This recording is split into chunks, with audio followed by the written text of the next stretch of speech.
Eric, Omar. I cannot believe it. I cannot believe it, or it.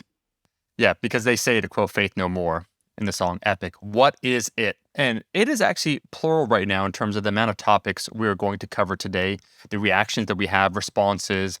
This is kind of a news, updates, as well as something very interesting. I believe, Eric, you were the third co-author on a paper we'll be discussing today. Is that true? I was on the paper, and I was third indeed. No, fourth author. Sorry, fourth author. So Yep. obviously, I was the most important contributor and collaborator. Only name I recognized. So I will say we have a lot to cover today. First, to talk about the previous episode with Lauren is menstrual cycle periodization evidence-based, which we got a lot of great responses on. So I want to take some time and just talk about a few of those. And then we're going to talk about Sheffield, a little bit about the USPA, and then Eric's paper, which he published solely by himself. Isola and colleagues by Eric Helms. Now, I understand, Eric, we'll get to you in a second, man. There is one point to clarify in that episode, but I do want to sincerely thank everyone for the positive comments, everything that people said from that episode, starting actually with a shout out to Emily that said, but actually, Tim Hortons coffee is uber meh. So I thought I was going to incense the entirety of the Tim Hortons contingent, but turns out the cult is way more savvy than that. So shout out to Emily. And then there were several shares on our Instagram. So I'm now going back and forth there. Look, this phone, I'm just wielding it all over. Instagram, YouTube. But on Instagram, someone, R-A-C-H-E, Rach, I believe, shouted it out today. So it's getting a very good response, and we're super grateful to have Lauren on. She said, really enjoy this conversation. It's so cool to see men not just showing an interest in this, but giving women a platform to share and raise the profile around menstrual cycles and training. Lauren, you're on the research front lines. Thoughts and expertise are really insightful, and you're so inspiring. Excited for when you publish. And then she also said on a personal note, this has really fired me up to get stuck in again on menstrual phase training research. Shouldn't take me long since there's just 3 exclamation and then question marks. I believe she has her master's, so wants to get back into research. That's fantastic. I'll just stop there, Eric, because there's one more I want to read, but please. I tell you what, no, it's I think it's important to platform people who are doing things in areas that need more work because, I think back to the formation of 3D Muscle Journey, which is kind of the inception point where I got to start the process of realizing my own career aspirations. And a really, it's difficult to kind of think of something truly new, And when I was thinking, I want to be a coach for bodybuilders and strength athletes, and I want to do it in a way that helps them, find a more holistic, sustainable approach that, thinks about their mentality and all the things that 3D Muscle Journey became. And I found people who had similar values and interests and goals. One of the things that I needed to see was that this is a path that's walkable, that exists, right? And the only people at the time that I was aware of was Dr. Joe and Layne Norton. And I still to this day will give them both credit for the fact that I probably wouldn't be here doing it the way I am if I hadn't seen that they existed, know? Yeah. And that's kind of like, Gen 1, Dr. Joe, who started doing, online advertising for online coaching to natural bodybuilders in the WBF magazine back in the day. And then Layne Norton kind of like that Gen 2 with the proto-social media. So we were really like the Gen 3 when you really think about it, online coaching. And we didn't just copy them completely, but just to be inspired and to know that there is an area here you can do this, and to realize, okay, because it was still at a time where I was thinking, do we need to open a gym? Like, do we need a physical location? So I think everything needed to happen at the right time, and I needed those examples before me. And I hope that sometimes Iron Culture has the opportunity to do that for others, because really that's how this space grows. And, Omar, you were expressing how much hope you have in the next generation of people who are lifters, coaches, and researchers, and who are young, or at least young in this space, not always necessarily their age, and doing really good work. And that creates this hopefulness for the future. And Lauren is absolutely, and the people like Rachel responding to the episode are among that hope generating group. So yeah, it's cool to be part of it and cool to see it.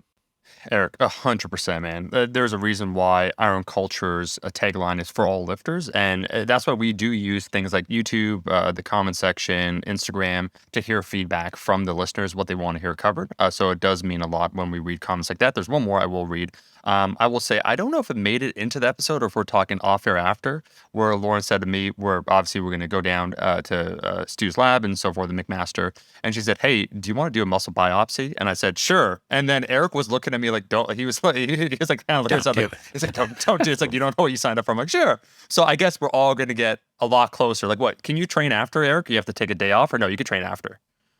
They, in studies, people will train afterwards quite regularly with biopsies. Amazing. Okay, that's what I need to know. Yeah, because I'm going to be traveling with you. I don't want to take time off training, but I will if necessary. You're probably going to have some dead leg afterwards. I'll tell you that. I am some dead leg. Like, because they will. So you'll get incision. To be clear, yeah, I have only watched this happen. Never done it myself. I have not had a biopsy. I have not done a biopsy or been a part of a data collection where there were biopsies yet. That is something our capacity is increasing for at AUT. And there's a study down the track that I might be part of where we're going to be looking at muscle creatine content, which you have to do with a biopsy. So this may be something I'm a part of. But yeah, this is not in my wheelhouse. I'm just tangentially aware of it because of what I do.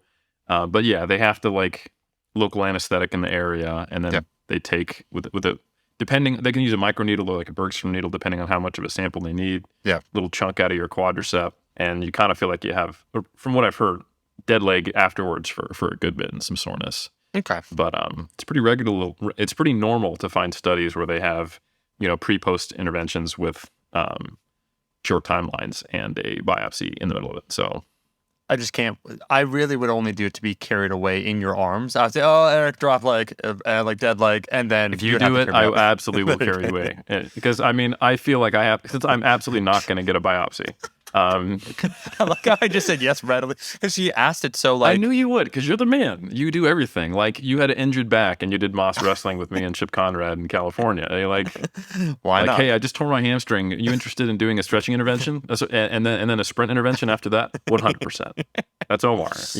Eric, you're amazing. Down. Can I just say though, you really have your friend's back because when she asked, I did see a minor amount of trepidation in your eyes, and I wasn't sure because I'm like, Eric's got it done. Like it's no big deal. I was like, okay, whatever. But we'll get back to that.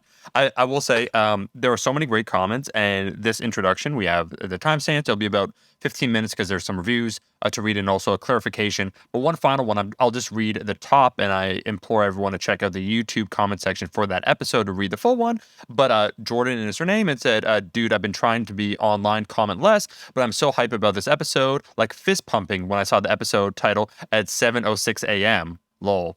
So y'all gonna get this essay. Seriously, thank y'all for doing this one because I fucking hate, H-A-T-E, this wave of train according to period fitness influencers. It's a new high reps, low weight so you don't get bulky now that we're allowed to want to get bulky. It's just one more barrier to entry and one more reason women are supposed to feel delicate and fragile." And so there's a whole comment there. But I do appreciate just people leaving, this person, Jordan, their thoughts on a topic that, like I said before, when I entered the space, when I became a trainer, it was simply not talked about. It's one of the many things not covered. And even, I'd say like 5 years later or 10 years worth things, let's say, like, if it fits your macros or like counting calories or so on and so forth, or, strength being used as one of the metrics for potentially building muscle, whatever, were coming to the forefront, that it still was in the backseat for far too long. So I could see and understand the enthusiasm. And that's why my question is directed to Lauren. In the episode, were the people that were bringing it, I don't know what their intentions were, but I could assume even the ones that were talking about a phasic approach to training, that they were trying to create a structure that understood as they understand the way things are, rather than it was mainly for just a monetary reason behind it. But I loved all her clarifications behind it. Yeah, I think this is an interesting area. And honestly, I think training for your sex is it's an area where we really do need to like pump the brakes and be open-minded, and also not paint with too broad of a brush when we're characterizing the people who are involved in the space and popularizing it, because it is very nuanced. And I think Lauren did a great job of expressing that. Because, I've seen like depending upon your societal lens and the delivery of some of these messages, some things can seem sexist, or trying to be more egalitarian and humanist, and trying to be, trying to bring more information to female lifters. So there's kind of this movement of women are not just little men, and then there's also sometimes a framing or a perspective of, look, the sexes are not as different as people will paint them out to be. And both of those could be seen as like there's truths in both depending upon the context. And I don't think anyone should just be sitting in one of those two camps, especially from almost like a social justice mindset, until we have more data. Because, like I said, there's truth in both. And we shouldn't think that anyone who is promoting one of those messages is necessarily 100% in line with that on one side or the other, because neither is necessarily true. And I think Lauren did a really important job explaining is how much individual variation there is in women and over the lifespan and within different populations of women related to the menstrual cycle. So this is one of those interesting things where I think you have to be careful. And I will say, based on some of the comments, so what you were saying, Omar, and your questions to Lauren in the episode, my take personally, just looking at this as an outsider and as a man, so like, for what it's worth, like it's a limited perspective to some degree. I think many of the people who are promoting menstrual cycle phase-based training are doing so from a perspective of, look, women are not just little men, and there are ways that we can capitalize on the uniqueness of our sexes to try to get better gains. Yep. And I think if you were to take a view of, let's say, those 3 studies that Lauren is referencing, it's a totally defensible position to think, hey, there's something here. Yep. And like Lauren said, I'm still open-minded. I think there might be, or I'm open to the idea that there is. However, some of the underlying mechanisms based upon the either negative effect or the positive effect of certain hormones for very short periods of time, it makes her a little incredulous that that's likely to be the case. And I think that's about the extent that you can take it. So I really don't think people who are not trained scientists, who have read some research and who are promoting this, are necessarily bad actors. And I would just caution people against taking that perspective or coming at people like, hey, this is automatically not evidence-based. I will say it's a reach.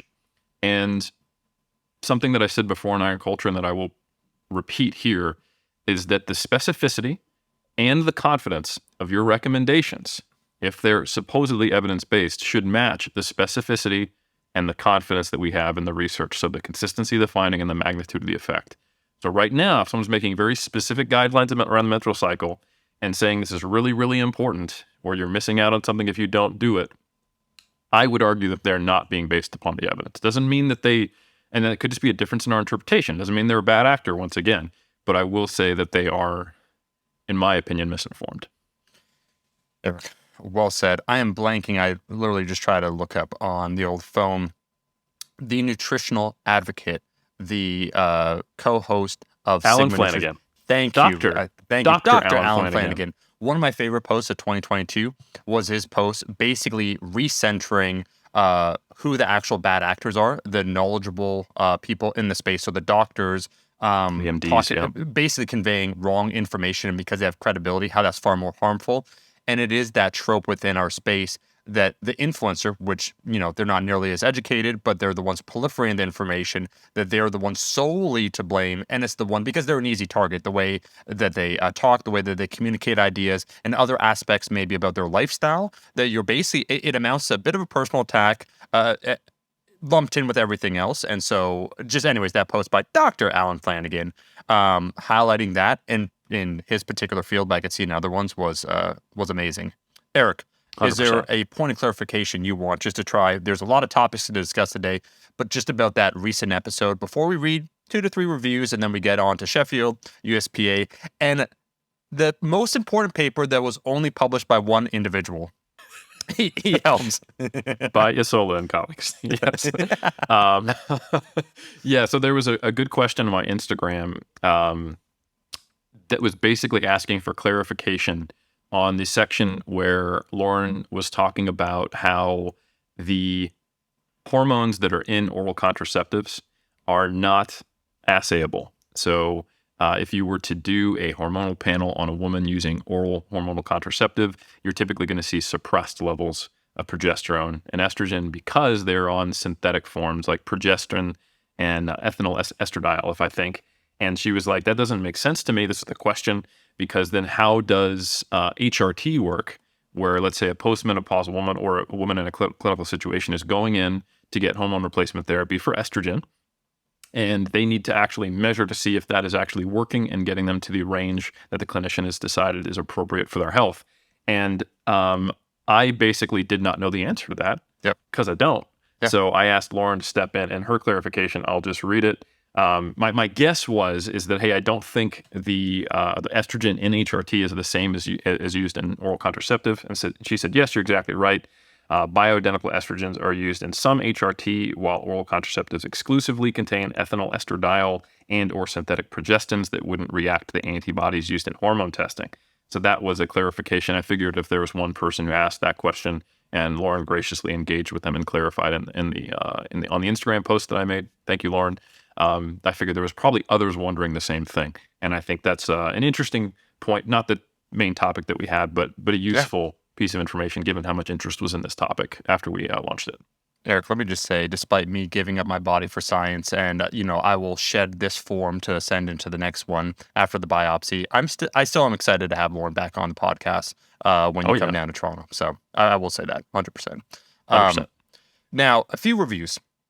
I do want to apologize to the cult because the app I was using to read reviews actually basically focus almost exclusively, I think, is on American reviews. I do now see there have been many reviews. I think there's over 300 written reviews in the last 18 months. We tend to read one maybe every episode or every other episode. I want to read a 1-star one. I had to dig and find it because it's a ratio. It's from Canada, and it was immediately after you made the Tim Hortons joke. Let's be honest. It was. Eric, I will say this. What is funny, it's probably every 10 to 15 reviews, there's one. It's either like 5 stars or 1. We don't have very many 2s, 3s, or 4s, and that's okay. So this one, it's from the UK. Thank you. We can't wait to visit you in the Sheffield.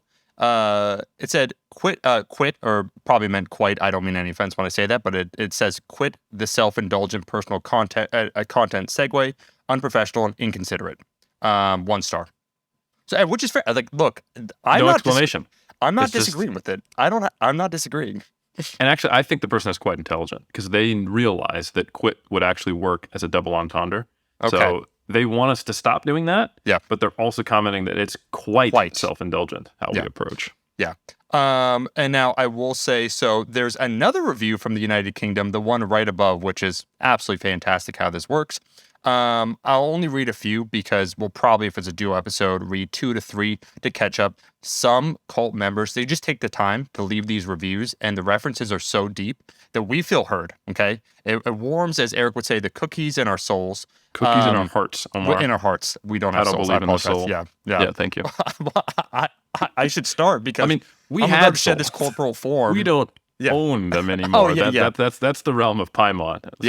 And our feet. I mean, come on, man. That's more just an intellectual property issue, but go ahead. It's true. 2 hunks, 1 cult, 5 stars. Also from the UK. Every cult needs a hunky, charismatic leader. This one has 2. Wrought from combined decades of experience in the Iron Game, Omar and Dr. Eric are 2 chiseled standouts leading us through the caves by torchlight in search of truth, gains, and enlightenment. Guests are knowledgeable and range from top strength and physique sports athletes to scientists and practically every other leading industry professional paving the way through the evidence-based field. Whew, I'm only a quarter in. Equal importance is placed on the history and culture of the Iron Game. And if you're looking for a place to self-indoctrinate, I can highly recommend the episodes with Dr. Connor Heffernan, which is just as entertaining as they are insightful. Personal side note, really, really enjoy the Connor Heffernan episodes. Just wait until we have an announcement in the future. Okay. I always appreciate... Let's just say that you have not seen the last of Dr. Heffernan. Oh, yes. I always appreciate the banter, cinematic and cultural references, be it the recent Waterworld gate dip into the Costner verse, Mound Scene's maximalist maxims, shred guitar, get shredded, ? Or Omar and Eric surveying Muscle Earth atop one or both of the 2 towers. It sometimes feels like a narrow cast just for me. Now we're ending up. This is the only pyramid scheme I've ever bought into. One that rewards patience, self-efficacy, and trusting the process. Whether you're a bodybuilder, powerlifter, novice, or iron game veteran, there is a trove of practical knowledge gains in iron culture for you to discover. I can't recommend this podcast enough. It truly is for all lifters. P.S. Purely selfishly, could you do an episode on lifting with chronic illness? Appreciate this is a broad topic, but I'd love to hear about other folks' experiences and realities. PPS, please make some merch. I love to rock some iron couture and further proselytize the cult. Woo!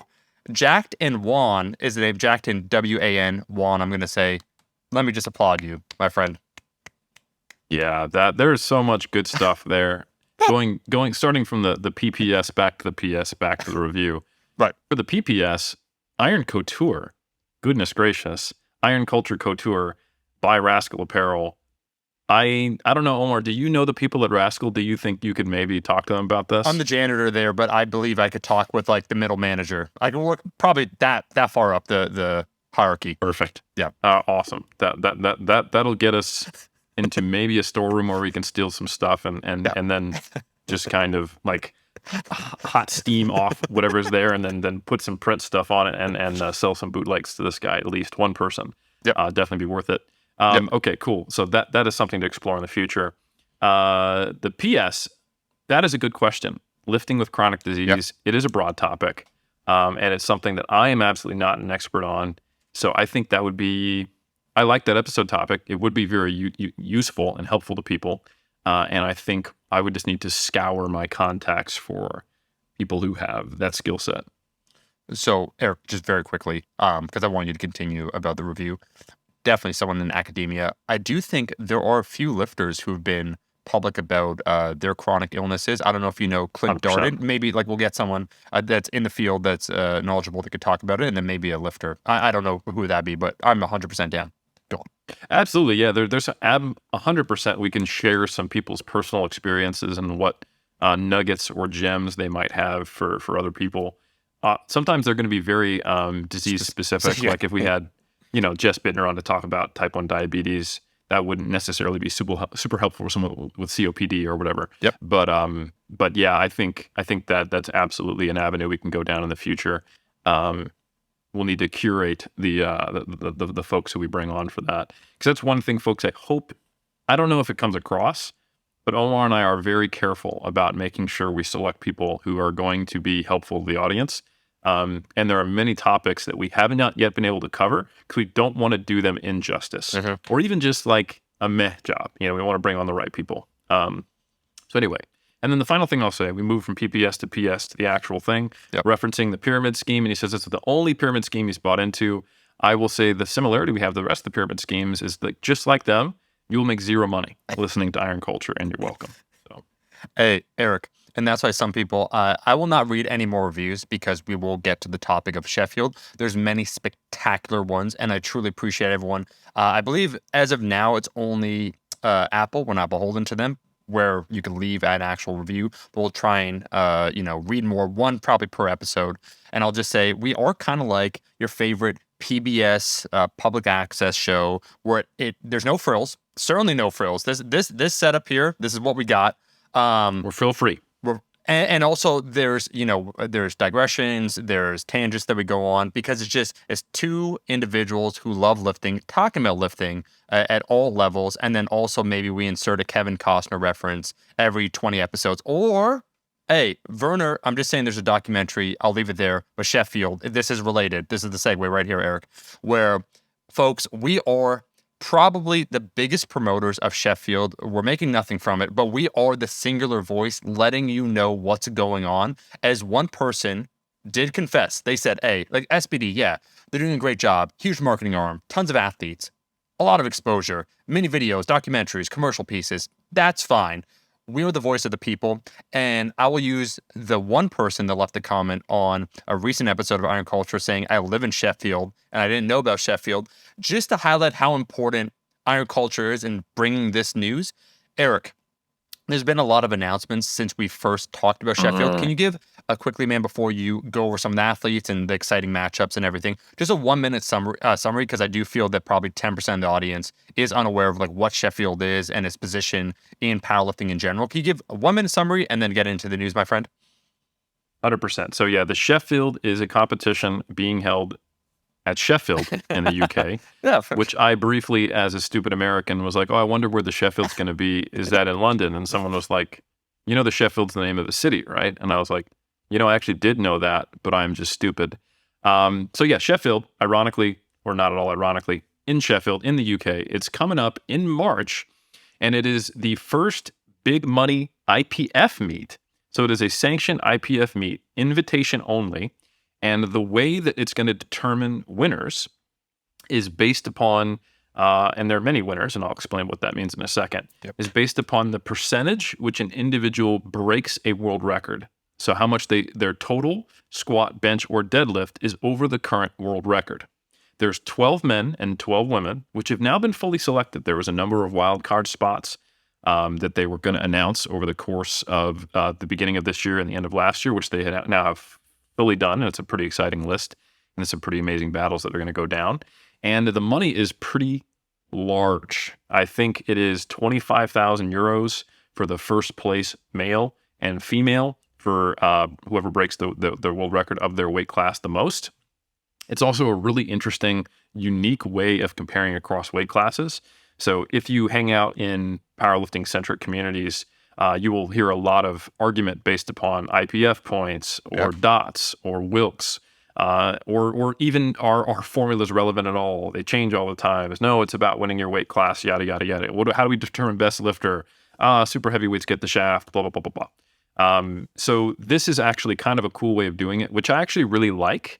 Because it's similar, in my opinion, to Sinclair scores in weightlifting, which is always based upon how your score is relative to your weight class. So instead of thinking about some kind of formula that takes body weight into account, it's a formula that takes into account how you compare to the best in your weight class.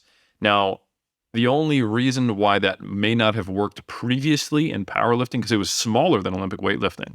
And I think it's very challenging in a sport that doesn't have enough participation to have good representation in some of the end of the bell curve weight classes that are either very high or very low, because it's just a smaller segment of the population which fits into that weight class. So you're not going to have as many standouts to have a good representation of what is a realistic kind of peak performance. Are there enough truly elite lifters here to represent it? But now that powerlifting does have that, or I think it's very close, I think this is a really cool way of doing it, where it is not relative to body weight, but relative to your weight class's world record. So for example, and you can have a comparison between Jesus Olivares and Emil Krastev. One is super heavy and one's 93, and whoever is over there, and I just chose two random people, by the way. That's not any kind of actual battle or anything like that. If one breaks their world record by 1% and the other by 2%, then okay, that the positioning is such that the 2% person will be higher.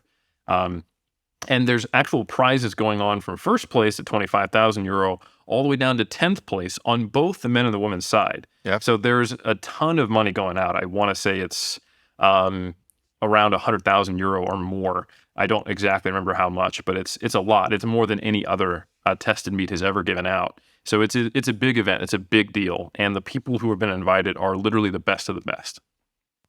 No, that's incredible, man. I think you framed Sheffield very well. And because of that, the monetary incentives, the prestige associated with it, there's been many people, and granted, this is from the marketing materials that SBD is releasing, but many of the athletes themselves, like I remember there was a segment featuring Amanda Ann talking about how this essentially would supersede for her something like a win at IPF Worlds, just because it is the congregation of all these people coming together, this pivotal moment in history that people will likely remember. So I think it's a poignant, powerful moment in powerlifting in general, tested powerlifting, certainly. You say it's a poignant, powerful point in powerlifting?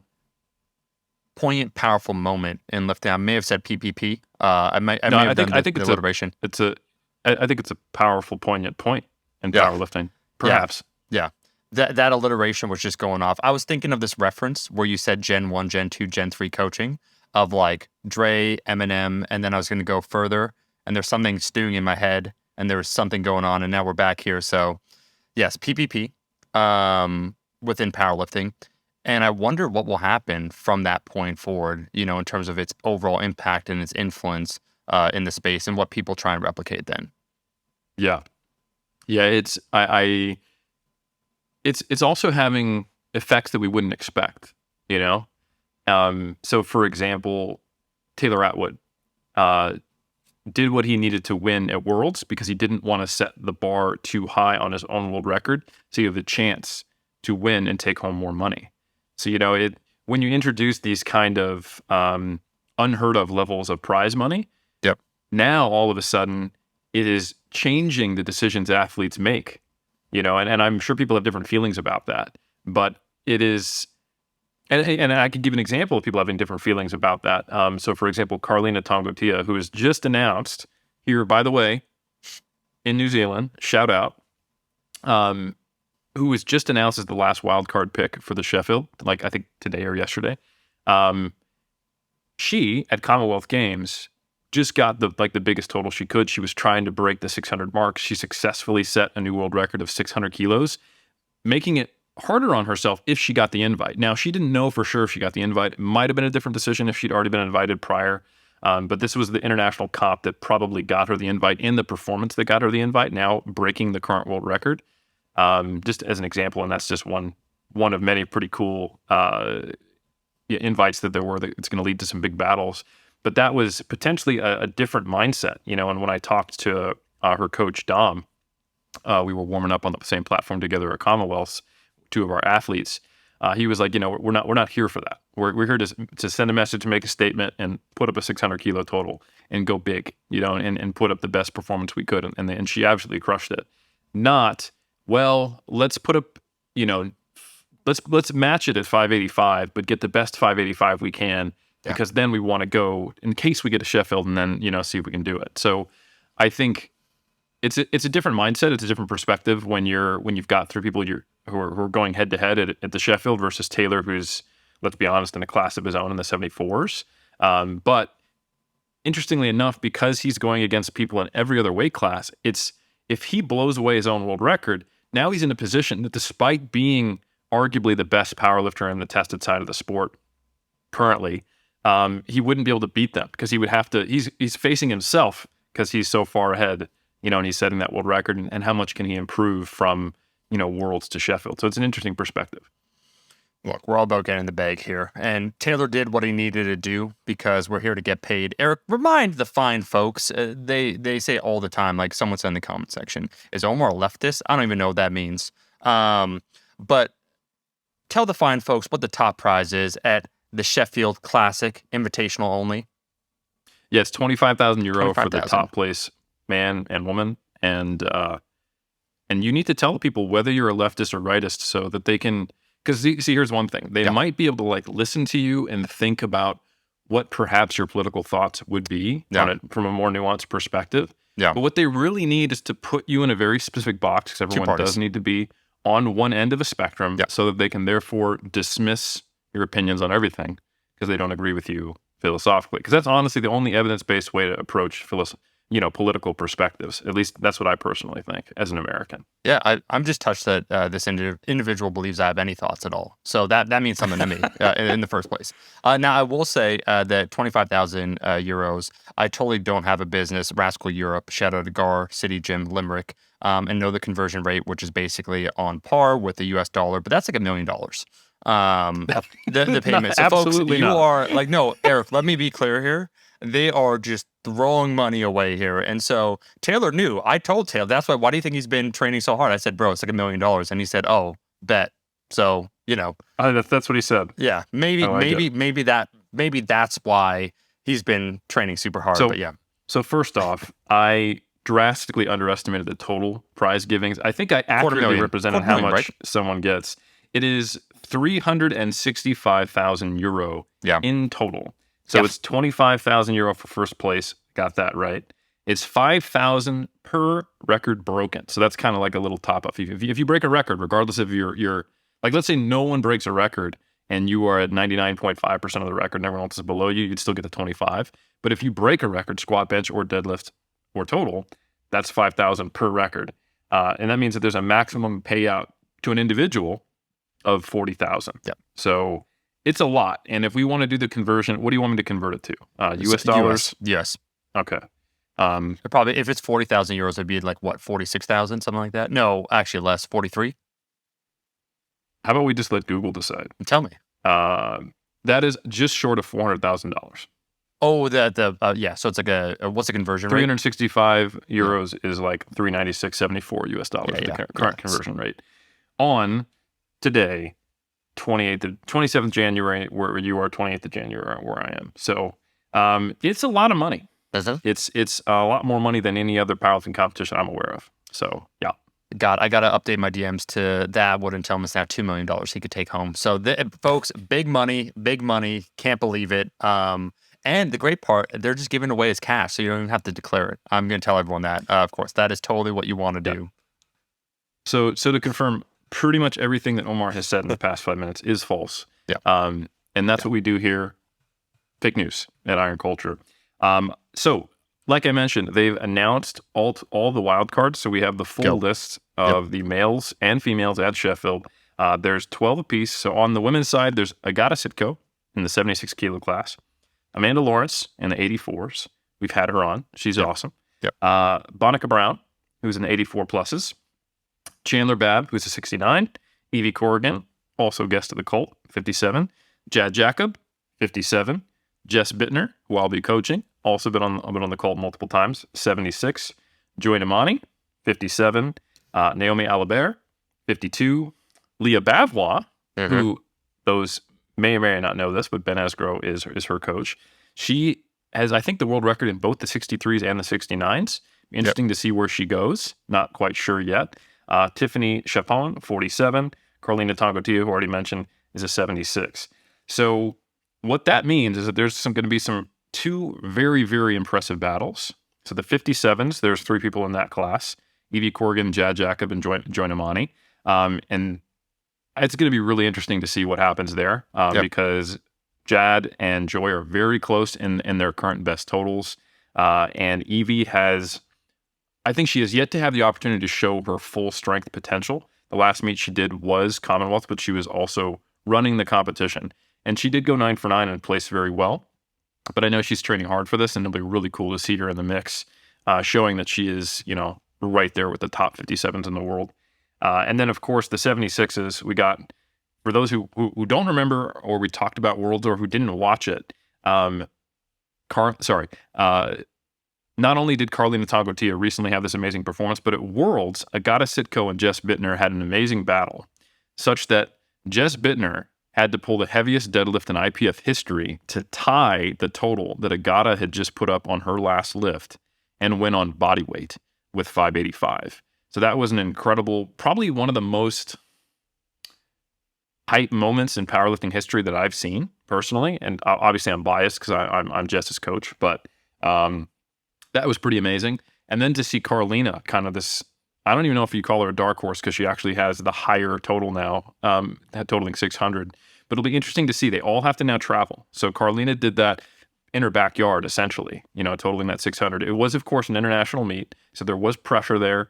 It was to international judging standards, Commonwealth, but she didn't have to travel across the world. Now, she has traveled previously. She's competed in WP back in the day before then coming over to NZPF, which is the IPF affiliate. So it's not like she hasn't traveled. And I think she's a very competent, capable, under pressure athlete, but they all 3 are. So it's going to be really, really cool battle to see the 76s. And another really interesting thing is that they have different strengths. So Agata is an amazing bencher. Jess obviously mentioned, pulling the heaviest deadlift in the class, is an amazing deadlifter. She's also a very good squatter, don't get me wrong. None of them really have any weaknesses. And then Carlina is the best squatter in that class. So you've got each of the lifts represented and 3 extremely tight, extremely very high quality champions. You have the current world record holder, Carlina, and then you have the current world champion in the classic division, Jess. And then you have former world champion in the equipped, or not, maybe current. I can't remember if she competed in the last Worlds. Agata is the equipped world champion. So you've got 2 world champions and the current world record holder going head to head in the 76s. Like, holy crap, holy. So that's the women's side. Holy crap, holy indeed. That's the summary of the women's side, right?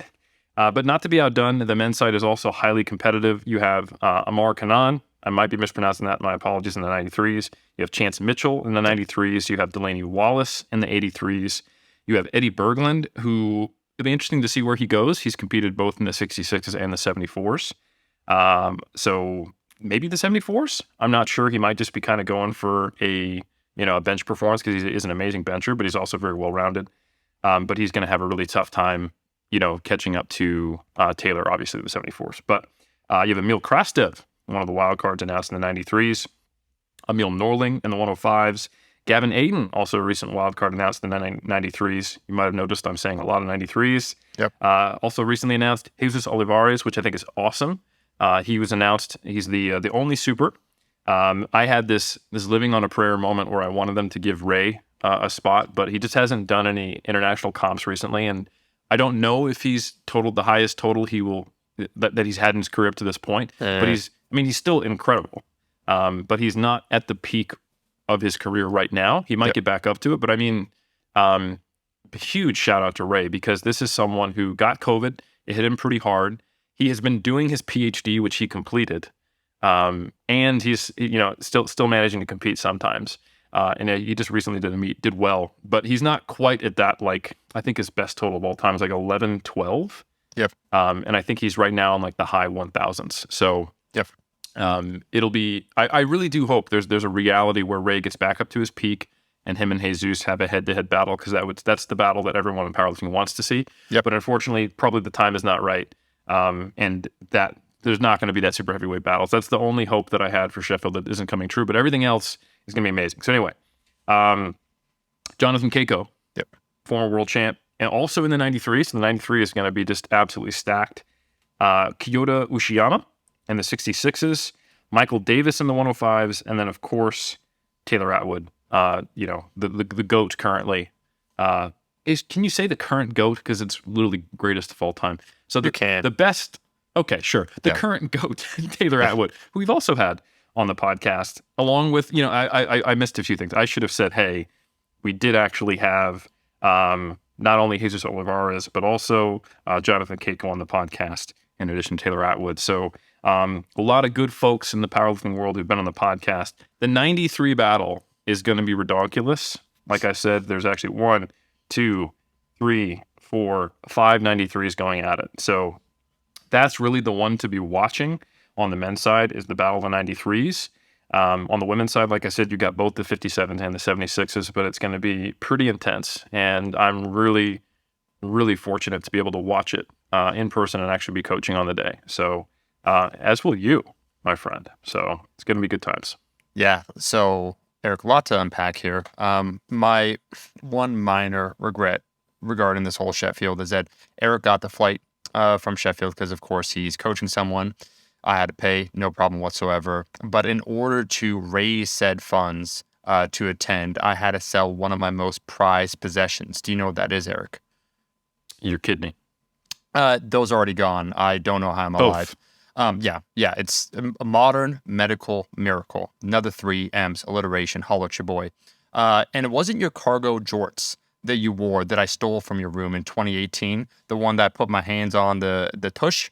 I took it back. You're like, oh, that's weird. I'm missing a pair of pants. So it must be under the bed. I will not sell that one. Okay. It is priceless. But I had to sell the 2018 Eddie Hall used underwear that I somehow procured. I don't know how. I don't know what happened, but it came into my possession. And it fetched a pretty penny. All that to say that I will be there. I will be in the hotel. I am very excited for these showdowns. I do think what SBD is doing a very good job of. I think we'll probably see this more in the future, and that's why I was wondering the impact of this meet. Monetary compensation is kind of the upfront, conversation everyone will have. But I think what they're doing, Eric, as you alluded to, theoretically, if they could have Ray Williams for the super heavyweights, the 93s, how they're stacked at 76 on the women's side, is that these are matchups. People want to see rivalries. To me, one of the biggest showdowns was when Brett Gibbs, and I was going to ask you, years ago, the faces of kind of the IPF to me, Brett Gibbs certainly was one of them in like 2016. Ray Williams. Who'd you list, Eric, real quick before I go on, as like a third? Let's say 2016. Kind of on the rise. Those two I put for sure in like the top 3 to 5, no question. Yeah, Taylor was on the rise. That was right around the time when John Hack was transitioning over. So it was a changing the guard a little bit in the 83s. That was when Russ was just coming up. Yep. So that was an interesting time.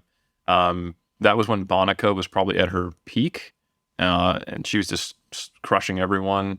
Let's see who else was competing around that time. That was when Bryce, 2017 and 2018, were his first Worlds appearances. So he was 2016 just going like, oh, this is a legit 105, coming up.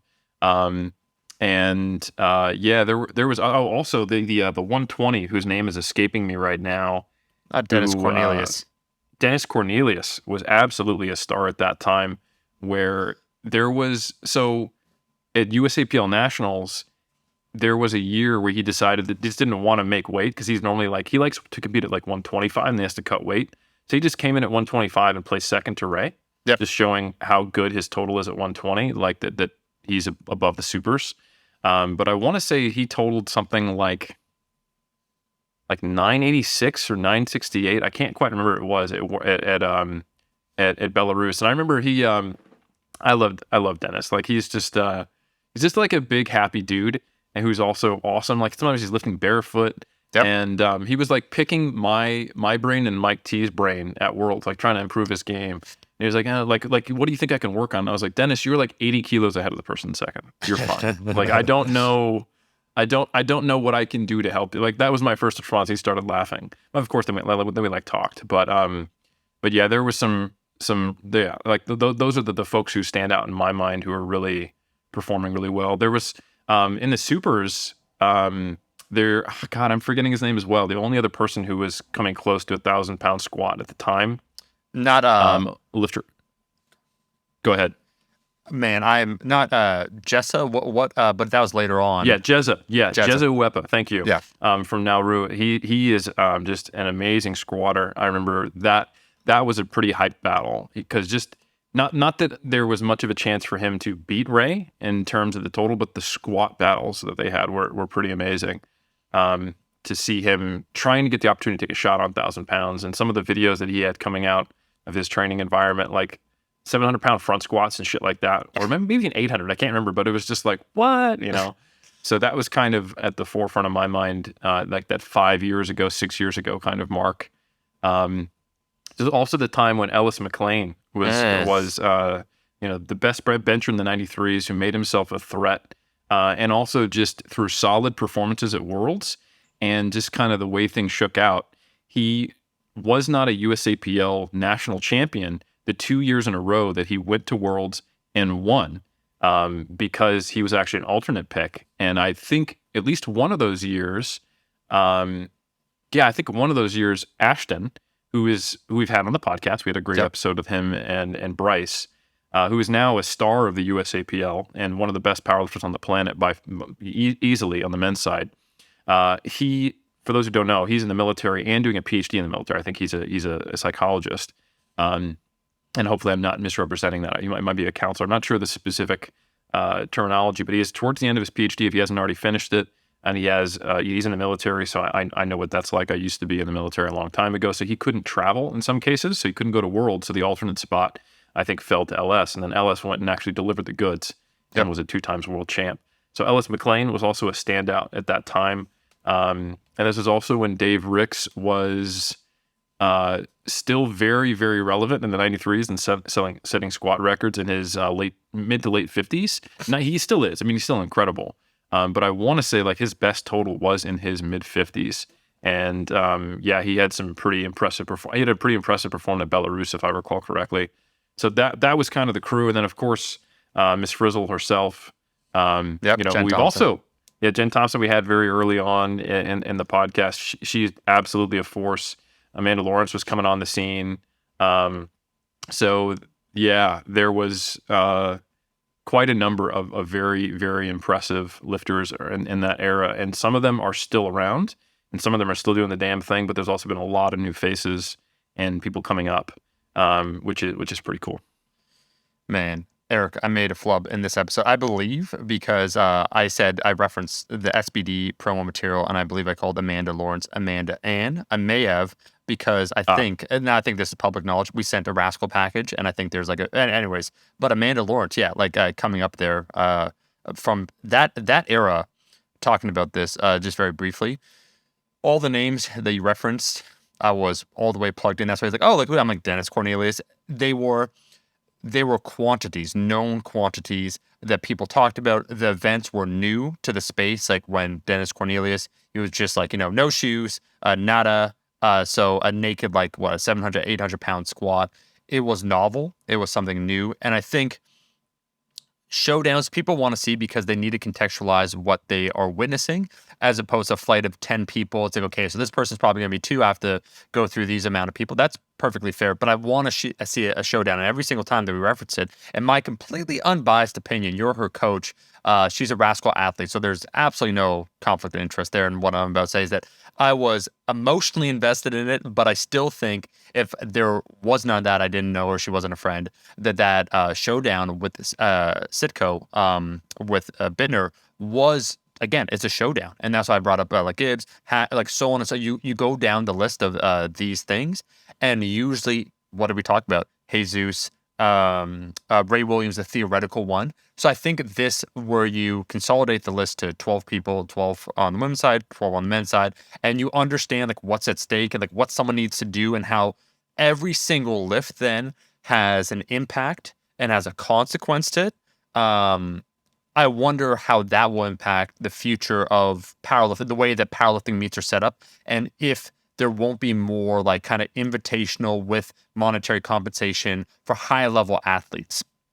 Yeah, I think you're accurately Nostradamusing the future, because I think it's to echo what you're saying. Big shout out to SBD. The fact that they're promoting this really well, and they're dedicating like days to filming and interviews and things like that. It's really cool to see that they're documenting and kind of adding to the cultural zeitgeist, if you will, that they're really helping to spur forward in powerlifting. Eric, so I will leave it there because we got about another 20 minutes, and I do want to get to the study that no one said could be done, and you did it. Well, you did the damn thing. Didn't you also say there's some bad news in powerlifting as well? Yeah, man, I'm capping this at 5 minutes because it's way more important. Okay. Like, no joke, your study.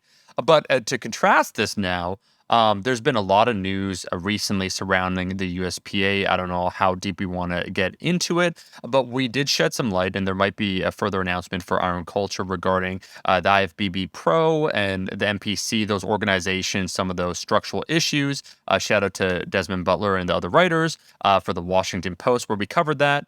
The purpose, like the scope of either Iron Culture or my channel, that's what I said after I made the video. I felt it was important because no one else was talking about it, and no one wanted to talk about it after, due to probably some of the implications. And also, as we like, how many like the average lifter, are they going to be reading like a 7-part article series? I mean, no offense whatsoever, but it is 30,000 words collectively. If each one's like 5,000 on average, right? It's like 35,000. But anyways, I made another video after that about body image, all that stuff. And those got response. It got half the amount of views. So anyways, no one wanted to touch it. I felt there's a public utility. Cool. The allegations that are coming out of the USPA, and can you, Eric, just for everyone after, describe what the USPA is in terms of a powerlifting organization? To say they're bad would be an understatement, and to say that there needs to be wide-scale change is also an understatement. I will just say, before I pass it over to you, that perhaps most shocking of all, I would say, is that I'm not surprised, not about the specific allegations, like the people that did it and what they did, but just the level of some of the things that were going on, considering that this space, like what's coming out with the USPA, I could say is part of the culture within powerlifting that existed since the 2000s that I saw a bit of the tail end of. I did attend, and I do know some people that were, let's say, notable powerlifters at the time, either tested or untested in these communities. And so some of the people, like by proxy of, 1 degree of separation, some of the things that you hear, it is entirely unsurprising. It's nonetheless disappointing. And I think if there's only, one boon from all this is that it's being brought to light. And as a Yeah. whole, I think the powerlifting community has evolved to the point where obviously no one's condoning any of the behaviors of any of the people involved, and everybody wants change. So let me just pass that over to you real quick, Eric. We'll spend like 2 minutes, man. Like we're moving on to the study they said couldn't be done. Sure. Sure. Yeah, that's an interesting way to characterize it. Actually, but honestly, it is a study that many people would have thought would be impossible if it weren't for the people involved and their hard work. But anyway, yeah, for those who don't follow, there's an Instagram account, goob_U2, and it's someone who basically does a lot of work on Instagram trying to expose bad actors in fitness. And there's been a recent series of posts about the USPA, like you said, that is the U.S. Powerlifting Association. Yep. For those who aren't in the U.S. and not involved in powerlifting, powerlifting is almost as fractioned as natural bodybuilding. Not yet, though. Yeah. You don't want none of the smoke. We got more organizations than anybody in natural bodybuilding. More organizations than competitors. No. Yeah, we're trying to get so that there's one competitor per show. That's the goal. So yeah, but no, in all seriousness, there is a ton of powerlifting federations in the U.S. And sometimes it grows, as we saw, unfortunately, with the IPF USAPL split. The USAPL now doing its own thing and becoming an international fed, like they just had USAPL Korea. Figure that one out. United States Powerlifting Association Korea. I'm not a fan of the name. I think they should think a little more about how international affiliates will feel having their country come after another country's name. But anyway, and I think it's pretty funny. Like the head of the Korean USAPL affiliate is the state chair. So now apparently, according to the USAPL, South Korea is the 51st state. So welcome to the union. Yeah. But no, in all seriousness, I know some of the people behind USAPL. I've met and talked with them. And I think they're doing really good work. I'm not taking a shot at the USAPL. I do think the split is understandable given some differing values between the IPF and the USAPL, the desires, and the USAPL is big enough to succeed on its own. I think it's proving that. And I only hope that competition breeds more opportunities for athletes. The downside is only falling upon fans of powerlifting, because you said the really exciting thing moving forward is to see some of these head-to-head matchups, right? So the fact that the USAPL has Ashton, Bob, and Russell Orhe right now, it's unfortunate that we don't get to see those guys go head-to-head against other competitors in the IPF. And also the USAPL reverted back to their old weight classes before the IPF changed. So they've got 100s, 110s, and 90s. So it's difficult to make these comparisons now. So it actually leads to some interesting conversations, but I think sometimes it would be really cool just to see these folks on the same platform at the same time. So that's a complete digression from your question. The USPA, before the USAPL split with the IPF, which created a new IPF affiliate, PA, Powerlifting America, was the dominant alternative fed, if you will, to the USAPL. So if we rewind this back to this, so that's 2020, 2019, before that split was coming, the USPA was a place that had tested and untested divisions within their organization, and had pretty good, from what I'd heard from people. I only had a few athletes. Well, I've only had a few athletes within 3DMJ who would do they'd compete tested in the USPA. The meets weren't quite as big as the USAPL, but they were decently well ran. And of course, it depends on where you're at. But it was the alternative of federation, and also it's where most of the untested lifters, the biggest untested lifters in the States, were competing. So yeah, again, if you were to track this Instagram kind of exposure page, I don't even know what it's not funny. I laugh because it makes me uncomfortable. Because it's horrific. Yeah. So I don't want to get into it because I don't think it's necessarily worthwhile. It's very easy to find this information online. Yep. But multiple incidences of officials, athletes. I think the most important one is officials. Yep. Like people in state chair positions, referees, people participating in specifically junior meets, who have prior incidences of abuse against children, sometimes sexual, sometimes physical, and having an arrest record related to that. And we're not talking like one person, we're talking like 6 or 7. And then just so it's not good. Yeah. And I think one of the more troubling things is that some of the responses, emails from the federation itself have been not what you'd want. Like if this is like, oh my God, I did not know we did this. We should have been doing background checks and we need to do something about this. It's more like, hey, can you not post about this because it makes us look bad? And we'll absolutely take care of it. No worries. Yeah, no, so it's not ideal. Yeah, Eric, all I'll say here in short summation before we get to the study, capital T,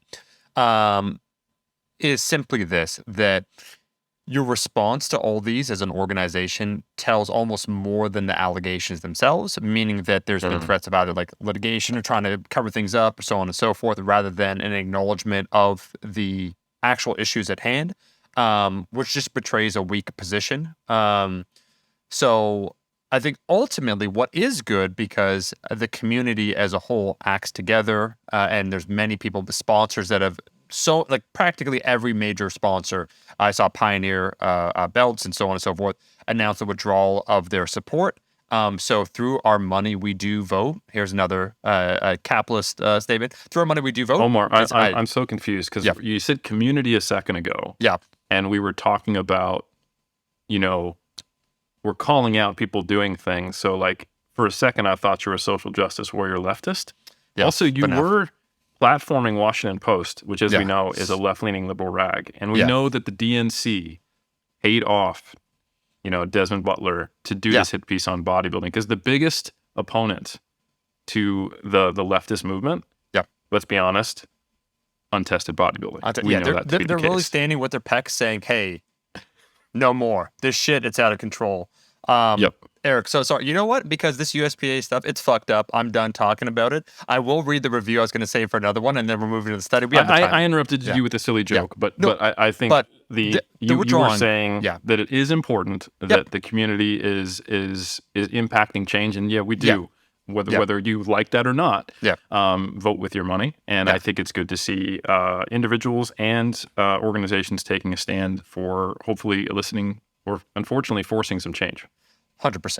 And I do think either this will lead to the demise of the USPA potentially, or in its place with people that are perhaps hopefully better vetted to take these positions, and a new organization, whatever will come from it. I think it certainly won't be worse. I think that is a fair, sometimes through great periods of great upheaval, there's a possibility of a regression, but I seriously don't think that's possible with this situation. I would be impressed if it got worse. I actually cannot imagine what that would look like, because some of the stuff, like, honestly, just go to the Instagram thing. Like, you don't need to follow this if you don't want drama in your life. But I just, it's hard not to come in contact with this being in the space that we operate in. And it's like, is this real? Like, how does this keep on happening? And there's like video evidence. Like, it's not, it's not like, oh, he said, she said. It's like, oh, that's a video. Oh, she did that. Yeah. Oh, okay. Oh, that's an arrest record. Oh, okay. Wow. So it's, you can't make this stuff up, folks. So on a lighter note, because I do think this stuff's terrible, and then we're getting to the study, I was saving this one, but Eric, it comes all the way from Norway. It's 5 stars.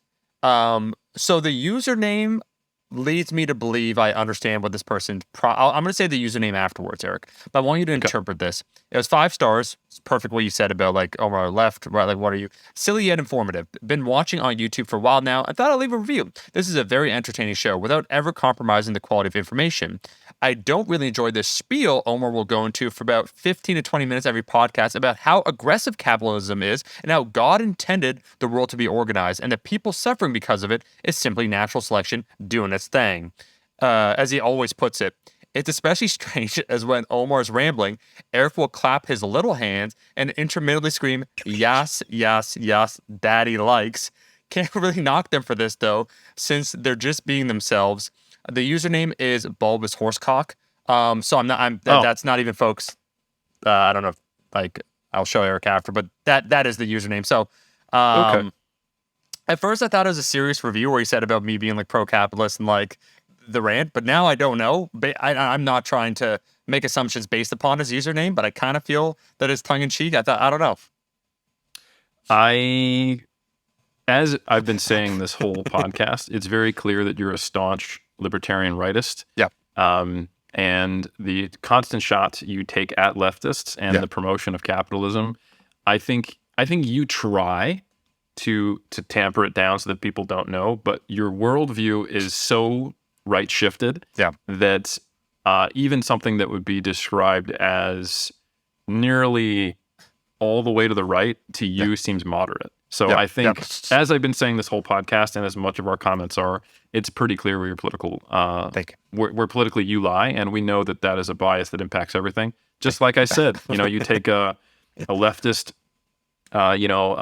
propaganda piece written by the Washington Post, you can't trust anything, because of course, if you have a political leaning, and you're writing about bodybuilding, that's going to influence it, because nothing is not clearly left-right politically charged like the very real sport that might also be a pageant of bodybuilding. I mean, Eric, if oil and flexing isn't a political issue, I don't know what is.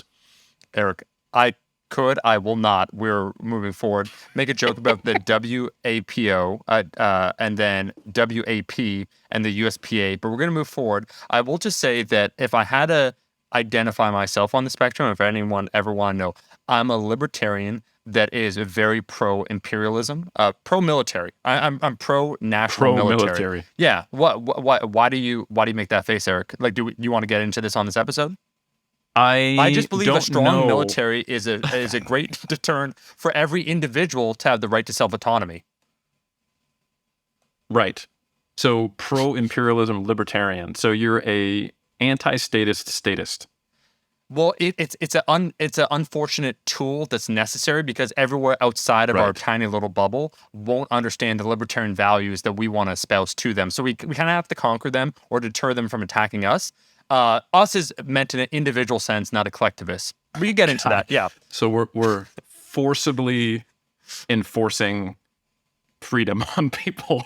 That they don't know that they need it. Yeah, no, 100%. Yeah. Correct. Yeah, we need to. No, I know. I totally get it. It totally makes sense. Cool. You can absolutely claim to be a libertarian if you're pro strong military interventionism and not the consent of other nations. I think that, that's not just pretending to be a libertarian by any means. Yeah. You're doing great. So I'm not LARPing as something and actually me something else. Anyways, Eric, this study, because we have the 20 minutes, 15 minutes, my friend, to cover that is important, and we did announce the different chapters for this. We have the timestamps. Yep. Thanks to Kai. Please, my friend, go forth. Yeah, no. So honestly, a huge shout out to the team in Finland. So as a little personal story, the first time I got to meet Eric Trexler in person, we both got invited out to speak at an annual conference hosted by the University of Jyväskylä in Finland. Okay. And there are some legends of exercise science out there. So Juha Ahtiainen, Dr. Ahtiainen, and he is the student of Hakkinen, who people may have seen, and they come from like a lineage of researchers. Some who are no longer with us, but they've been doing great exercise science coming out of Finland for a long time. There's a PhD student there named Ville Isola, and I got the pleasure and privilege of sitting down with Juha Holmi and Juha Ahtiainen and Ville Isola and saying, hey, it would be really cool to collaborate with you, and if you could help to be an external advisor on Ville's projects. And I said, that's awesome. And they said, look, the only reason we want you on is because you speak English better than us and you have a lot of followers on Instagram. So you don't actually get to be involved in this research, but we want to use you for publicity. And I said, I'm not sure if I'm comfortable with that. And they said, listen, we brought you out. The university paid for your plane ticket. You get to speak next to these much more important researchers. You're really just a social media person for us. And I said, okay, fair enough. No, but in all seriousness, it was really cool because Ville is in a very unique position where he is the head of the National Bodybuilding Federation there. And he's also a PhD student studying sports science. So he has specific influence on like what courses need to be taken by people who want to be coaches. Like it's a little more controlled in Finland and regulated, the bodybuilding industry. Yep. There isn't untested bodybuilding in Finland to any large degree. Like the IFBB there is heavily tested. And for those who don't know, there's a split, like we talked about in our Washington Post coverage. IFBB Pro League, very different. We're not talking about people competing in the Olympia or the Pro League there. This is the IFBB amateur, and much like other sports, the IFBB that is international drug testing policies differ greatly country to country. In Finland, both culturally and structurally, and in terms of regulatory status, is heavily anti-drug, which is and performance-enhancing drug, which is a unique thing. So it's kind of weird when you see like an IFBB competition and the body weight and the physiques of the person in the bodybuilding, classic bodybuilding men's physique, all look quite similar, just with different attire. So anyway, unique situation there where it's pretty cool, where you have a large scale number of singular organization, natural competitors, or at least, well drug tested competitors, a cultural impetus towards being drug free. And then the person who wants to do research to help the sport is also in a position of power in the federation. So when he advertises and asks people to try to participate in a study, you actually get a large number. And he has all those contacts. Of course, there's conflicts of interest there, but they are managed. I know that might sound a little incestuous to someone who's like, hey, is that okay? But of course, there are ethics boards involved in research. This is all done at least to the acceptance of the ethics board. But the cool thing, what this results in, which I think is really, really unique, is that coming out of this lab, if you look at Isola or Holmi as typically the lead author since 2017, are the only large-scale group controlled randomized comparisons. They're actually not randomized. They're observational in nature, but comparisons between groups of competitors versus non-competitors or off-season competitors looking at adaptations and responses to contest prep. Prior to them doing this, the vast majority of the research, and we're talking 9 or 10 men and women studies, are case studies and case series. So that is single subject study designs or a handful of competitors, observing them as they go through contest prep and the recovery phase. So it's very difficult to make generalized statements that we can have a large degree of confidence in on what are the physiological and psychological responses to contest prep, what's the recovery time course. So the research that's being done in Finland, which I have, like I said, the unique honor of being a part of, I helped with, conceptualizing the study design while I was in Finland. I joke that it was just because I'm on Instagram and I speak English. It's not the case. I helped with the study design. And, I have helped with the how to interpret the data and writing the manuscripts. So that's my part of it. Obviously, I don't live in Finland. I'm not collecting the data, and they did a great job bringing people out to the lab, hosting them in hotels and having relatively large groups for this area being compared. So this is one of a number of studies where they had like control groups, competitors, men and women, and they were able to make some comparisons. And this is all while being delayed by COVID. So the most recent study that just got published like last week is weight loss induces changes in adaptive thermogenesis in female and male physique athletes. Lead author there is Isola. This just came out in 2023. If you go to PubMed, you can find this and read the abstract. The PubMed ID is 366-45885, or you can just click on the notes from Kai and not try to remember what I said out loud like a normal smart person. And if you go to my ResearchGate or Juha Holmi's or Ville Sola's ResearchGate, if you're not familiar with ResearchGate, it's kind of like the Facebook for researchers. You can request the full text if you want to read it. But anyway, we have a pretty cool Instagram infographic that we've posted. It's also on Juha Holmi's Twitter, I believe. Yep. But it's essentially summarizing the findings. And they're pretty interesting because it's groups of men, groups of women competing and not competing. And the essential findings were that indeed we did observe adaptive thermogenesis. So as a reminder for those who don't remember what that is an energy expenditure, or in some cases, a metabolic rate change that is more than would be predicted by weight loss. So this is specifically resting energy expenditure adjusted by body composition. So even with considering the lean mass and fat mass changes that came along with dieting, both the men and women who competed, they had a lower than expected resting energy expenditure. So it is a generalizable finding now that we can expect adaptive thermogenesis on average if someone goes through the process of competing. And that is, again, only the resting energy component. There's probably also more adaptive elements like NEAT going down. And this, of course, maps onto anecdotal experiences. Some other interesting findings in this research was, and by the way, it's 23 weeks of dieting. And then the other group is just maintaining and training. So these off-season competitors. Energy intake, of course, decreased for the folks, dieting down. They did more aerobic training. They all lost body weight. They all lost fat mass. An interesting finding, though, and this is one of the sex differences observed, is that the men lost lean mass, but the women did not. Now, before we continue with that, we also did ultrasound measurements and changes in cross-sectional area for a couple muscle groups. And those decreased in both groups without necessarily any large-scale significant differences. So this is kind of interesting, and this has been observed in prior case studies. So this is confirming what some of these case studies find, where lean mass, if you look at like a 2-compartment model, doesn't necessarily always decrease in women, but it frequently does in men. And it kind of begs the question as to why. And while we don't have firm experimental controlled causative proof of this, a really important thing that we were looking at is that most of the men we were comparing in this group were getting really, really, really lean based upon the divisions they were competing in and the requirements and the standards in the sport, while most of the women were in like bikini fitness divisions and weren't getting quite as lean.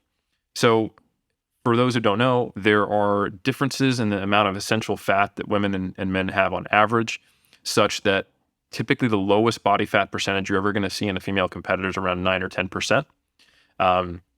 And the average body fat percentage in these women at the end of the diet was around 12%, with a standard deviation around 6%. So that means there were some who were leaner and there were some who were not quite as lean, while the men, their percentage was 5% with a much smaller standard deviation, like 0 point something. Yep.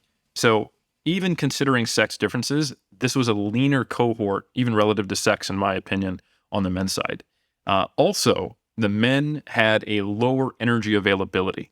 For those who don't recall what energy availability is, that is a mathematical calculation of your energy intake after accounting for energy expenditure through exercise relative to your lean body mass. So essentially, the men dieted harder to get leaner, which makes sense, and got leaner, and therefore maybe they experienced some lean body mass losses. But those might not have been changes in muscle mass.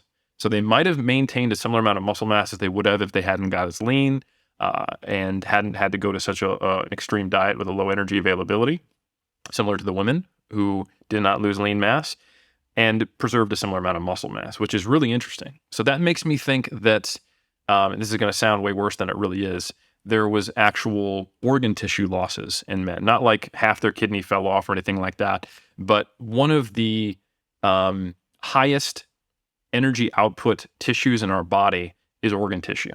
So if you look at the brain, if you look at the liver, if you look at the kidneys, if you look at the heart, all these different organ tissues, they're counted as lean body mass, but they have a disproportionately high energy expenditure relative to skeletal muscle mass.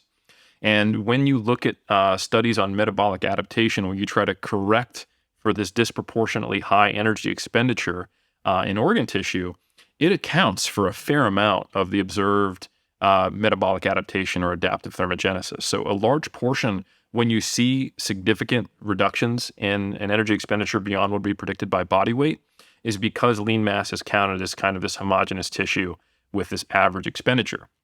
But what we think is happening is that when you really push the body into these extreme places of leanness with low energy availability, it actually seems to try to reduce its energy output by losing a little bit of organ tissue, which is pretty wild when you think about it. What an adaptation, right? And kind of a scary one, which may be the difference of why we're seeing lean mass losses in men to the extent that we don't in women.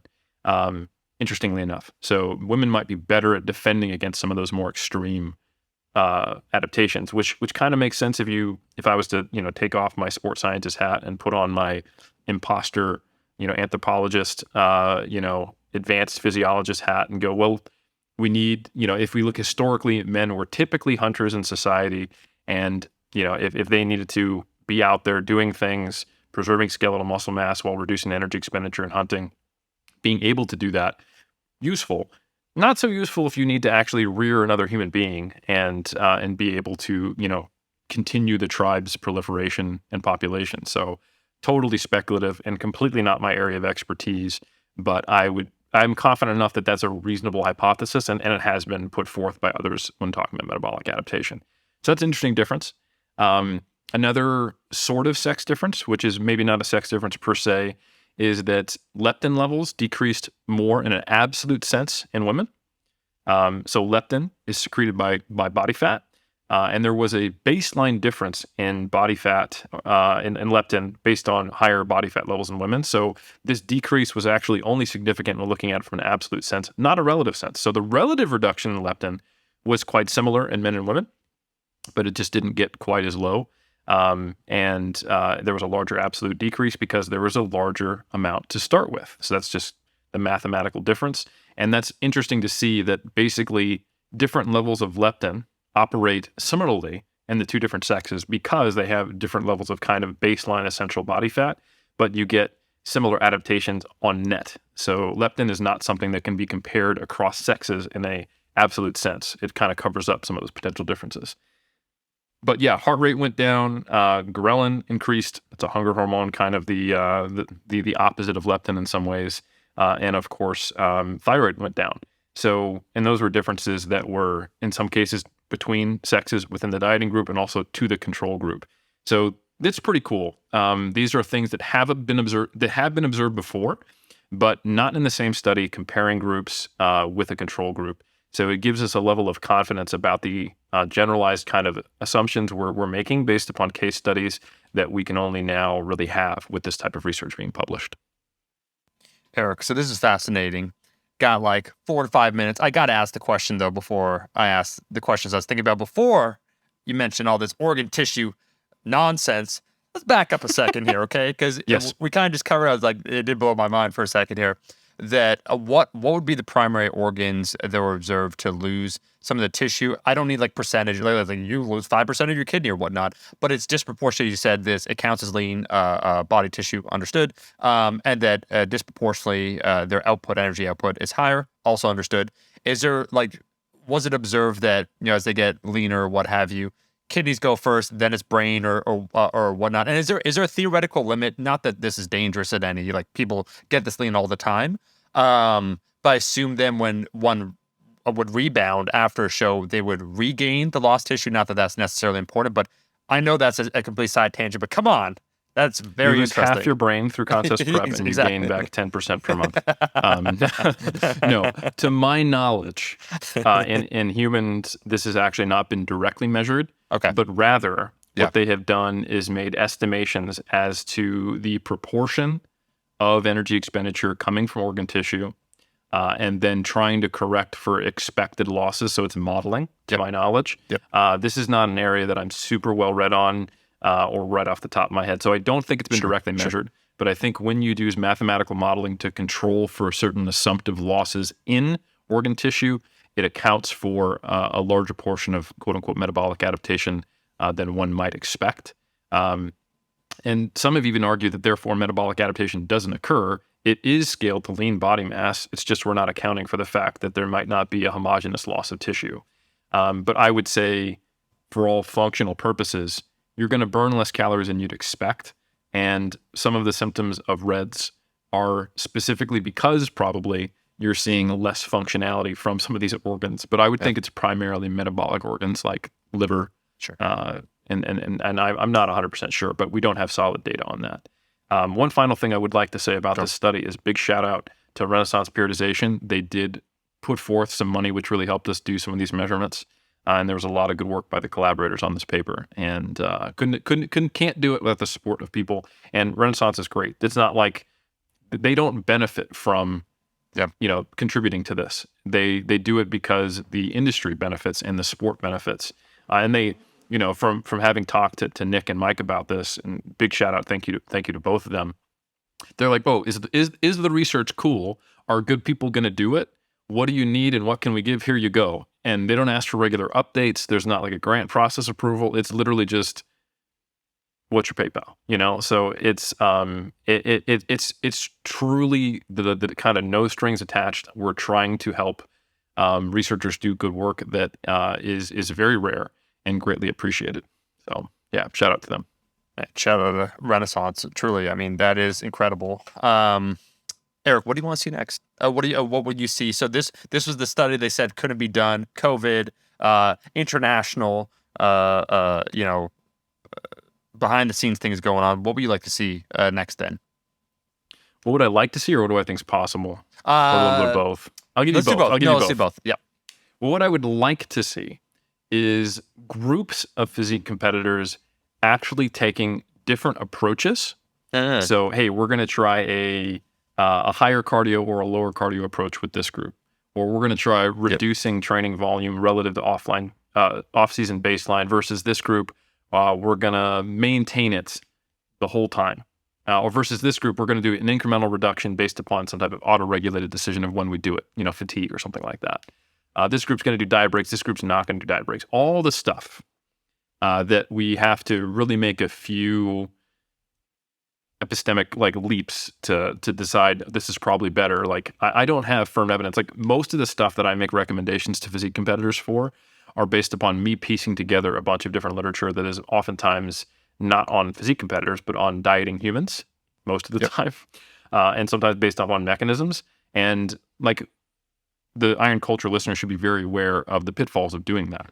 But that's all we can do. So the kind of the evidence hierarchy for physique athletes is not a nice, isolateral triangle. It's heavily weighted at the bottom, and then it's got this kind of very slow peak up with very few randomized controlled trials ever that's actually in physique competitors. So I would like to actually see some of these group versus group comparisons. Yep. But the problem here, the reason why it's so amazing that they were able to do this research is just getting a group of athletes together who are competitors, who were happy to get all these measurements taken in the same physical location. That is a huge feat in and of itself. But to then ask them to take the reins on their contest prep, that is a whole nother level of ask. It's not just about needing the geographical stars to line up, the organizational stars to line up, and the centralization of competitors in a single organization and someone who is involved in the organization also doing their PhD on the topic. That's a pretty rare thing that has resulted in this possibility being done out in Finland. But athletes generally, not even just physique competitors, aren't going to want you to take the reins on their stuff because they want to take an individualized approach. They have a literal skin in the game, dream tan skin in the game, and wanting to do it a certain way. So when you come to them and go, oh, this might be better or worse, they're like, I don't really want to bet on a possibility of this being worse, So it is very, very, very unlikely and understandable. I don't think I would do it myself during a contest prep for all but a few of these approaches to let someone else dictate how I'm going to do it. And you can mitigate that to some degree so that it is an individualized but still maintaining kind of one group difference approach in each group. But ultimately, you're going to be controlling aspects of either the training, the nutrition, or the cardio, or even the timeline that athletes will not want controlled, and that has a real possibility of hurting their outcomes. And I just don't think people are going to do that. So at best, I think, okay, that's what I wanted, is that to happen. I don't think it will.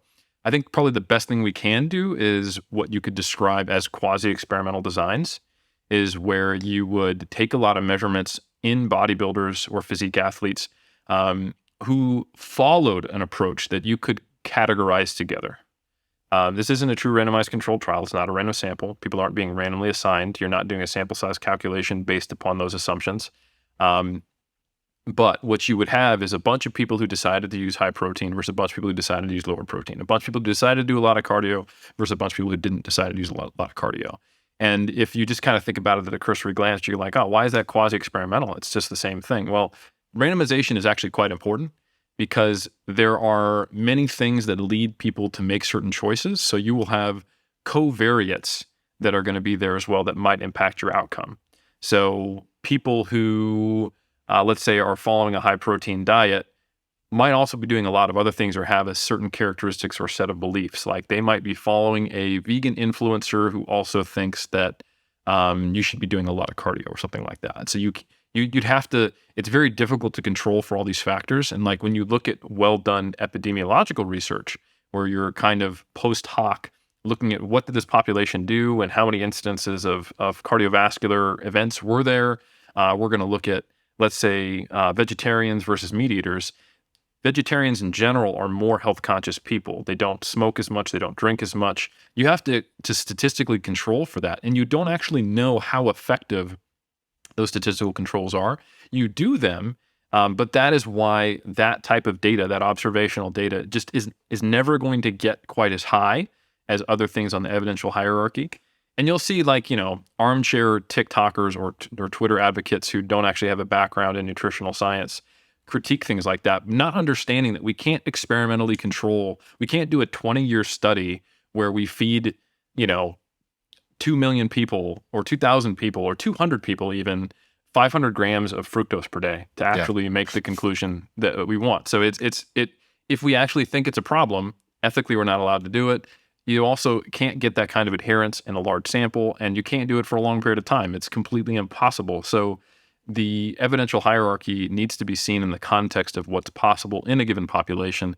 So I think in this case, doing well-controlled quasi-experimental designs is probably the best we can do. And if those who recall when we talked about Peak Week and the science behind that on iron culture, I talked about probably the best data we have supporting the efficacy of carbohydrate loading for increasing muscle thickness values was a quasi-experimental design where they categorized people who did carb load or didn't carb load based upon a gram per kilogram carbohydrate intake in the final week as a cutoff.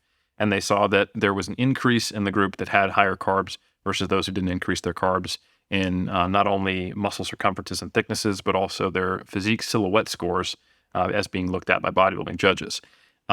It's possible that could have been confounded by something else. Maybe those people also did different things with water or electrolytes, but we had that data. We looked at it, and that's the type of thing I'm talking about. Is you try to control for the possible confounders that could co-vary with these experimentally post hoc assigned quasi groups that weren't randomized, and you do your best with that, and then you make slightly more tentative conclusions than you would with an RCT. Eric, very well said. I'll just say in short summary, folks, this has been an interesting conversation on the limitations of ethics. And fortunately, if my worldview was allowed, that wouldn't be an issue, is all I'll say. Yeah. I love it. Freedom. Make people do what you want. Yeah, you could do whatever you want. We're curtailing individual freedom, or we're taking a libertarian imperialist approach. But it's for greater overall freedom. Libertarian imperialist approach. I love it. I love it. Okay. Yep. Yeah, Eric, anything you want to say before we skedaddle for this episode that was far reach? I'm joking. Brandon, edit it so that the study is actually at the front and center because it's the most influential to the listener. But as always, Eric brings the goods. What you got? I got nothing. I think you did a fantastic job. We've all now understood that a core tenet of libertarianism is interventionism and violence and taking people's autonomy away. And if that doesn't make sense to you, then you need to do some research. Listen again. You need to go to places that have information about this, not Wikipedia, because that'll just confuse you. But places where the real information is being shared, like I don't know what chain are we on right now? 8chan, 4chan, 6chan. Dark web. That's what the kids are saying. Web. Yeah. What they capital T don't want you to know. But that's right. Okay, fine. We'll wrap it up. Thank you, Eric. Folks, this has been another episode of Iron Culture, and I am saying, folks, because there's going to be an announcement in the future, our travels, where we'll be. It just feels, it feels a little bit more inviting. You go ahead and leave a rating and review on iTunes. That is where currently, I wish Spotify, even though we talk shit about Spotify trying to solicit us to be an exclusive, podcast on there where we'd have less exposure. Probably not that much compensation, but apparently it was to our benefit. I wish they could leave reviews there because I like to read reviews wherever reviews can be found, Eric. But Omar, can I just say that they actually asked us not to talk about that? Yeah, it was funny. And eventually we held off for like a year, but then we were like, they never had to sign an NDA. Yeah. And I don't actually think they listened to our podcast. So yeah. Let's just be honest. Let's share that experience. Yeah. No, we sidebar conversation. I think that is very interesting how one gets approached. And anyways, there's a lot to unpack there. The consolidation of different channels and platforms. But go ahead and leave a review on iTunes. 5 stars is what people typically leave, but we did read a 1-star. I'll do my best to sometimes. I got to scour for the 1 stars, but we'll find them. And we're back every single insert date here from now until the end of time. We'll catch you in that next episode.